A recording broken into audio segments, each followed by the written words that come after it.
climbed the gold ladder to the top to get to where he got.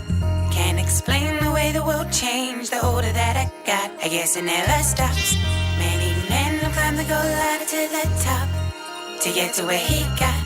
Can't explain the way the world changed the older. You're listening to 89.7 FM Eastside Radio. This is Natasha and the Food and Focus Show.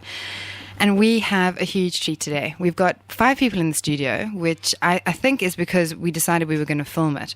And I'm almost sure that Todd Garratt and James Hird from the Wine Library and Buzo knew that we were filming, and that's why both of them came. We have wine from the Wine Library, which is in Paddington, Oxford Street. And these are the co-owners of Buzo as well. We have Rebecca Varidel on our show, who's actually a two-timer.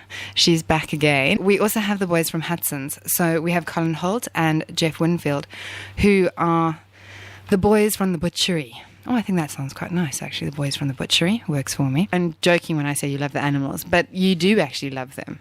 Yeah, I do love the animals, and it's also all about provenance, to know where they actually do come from. They want to know how it's grown, how it's been produced, how it's been transported. So just asking the chaps from Buzo, you guys have got meat and all the rest of it. Are you as fastidious about where your meat comes from? Yeah, definitely. You're talking to that microphone, yeah. Could you move up and just get that gorgeous, dreamy face of yours a little bit closer to the mic? No, we're certainly very responsive to the way the market's moving, and also how we source our produce as well, especially the meat. They own Buzo and the Wine Library, which is a little beautiful wine library. Obviously, wine. It's a drinks bar. On Oxford Street, and you've just pick up joint. I wouldn't know what you're talking about there. It's thrown me completely off my game. I think when we're spit roasting, we're going to look at doing whole animals. We know the same sort of thing, know the provenance, not by bulk of them. It's kind of where I think most people are heading. It's just being more aware of where things come from, you know. Colin, Yes, is the little good-looking one. Actually, that's true. You are hot. I just want to ask you about that white that we've just had right now. Decided that he wanted to make it biodynamic very early on, about 10, 15 years ago. And basically on that 1 hectare, he's got Chardonnay, Pinot Gris and Pinot Noir. 1 hectare is nothing. I mean, That's tiny. it's a dot, so we're talking bottles rather than cases. So I think it's the kind of wine we should be drinking more of in Australia. Less fruit and more acid. I'm even on the rosé at the moment, and I'm kind of liking that as well. So maybe you should take me on a date, because maybe then I would like the wine. No, I heard that there was this idea that we were going to have 10 Hudsons in 10 years, and that wasn't babies. So you've just opened in Cremorne, haven't you? No, we're just about to open in Mossman. Oh, isn't that the same place? No, there's Mossman. People would be mortified, wouldn't they? You're listening to 89.7 FM, Eastside Radio. We've got Rebecca Varidel from Inside Cuisine. Rebecca goes to everything. And I mean everything. She's and I don't mean the everything like the opening of an envelope, everything. I mean everything that's the best thing. And who we're talking to in this tiny little studio where everyone's squashed in, all my boyfriends that arrived for the hour and a half. I'm sharing them with Rebecca today. But we are going to do a giveaway in a little while as well. We are giving away $150 Hudson's voucher, and that is to come into the Hudson store and get whatever you want for $150. What are the Buzo Wine Library guys coming up with? Woohoo! $151 voucher. We'll throw in Colin. He's your date for the evening. One of our favourite suppliers at Hudson Meats is Quattrostella. On the antipasto platter, we've got their great artisan handmade salamis, fennel and garlic, truffle, calabrese, and just a plain Italian, which is a plain pork. He needs to go and sell it to the Wine Library so that they can have it on their plates. Don't you think? Yeah, Todd's just nodding his head at me, thinking I wish he'd shut up. But I didn't know you were a wine person. I mean, I thought you were the foodie guy.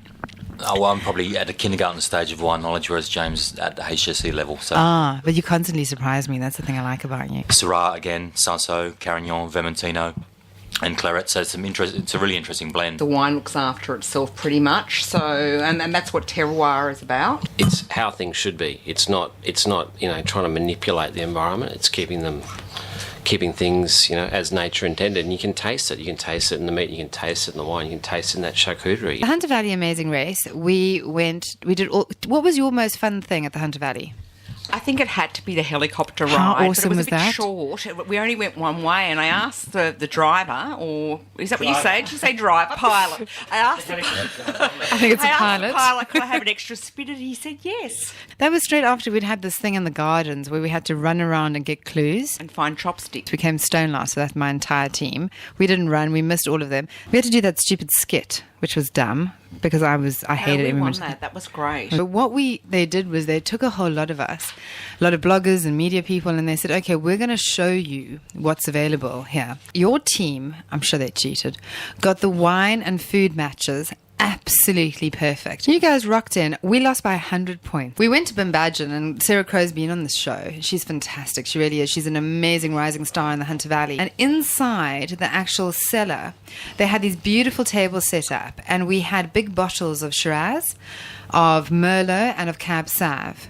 And we were required to blend a wine that was palatable, that would win. We caught up the next day when we were doing the rounds of the Hunter We did, Valley at David after Hook. the official tour.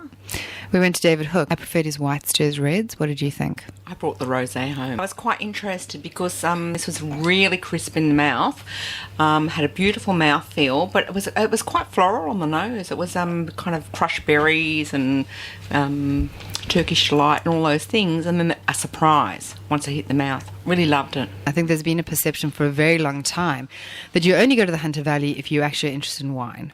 So one person likes wine and drags the other poor person along going, you'll like the weekend, I'll give you something special when we're there. Okay.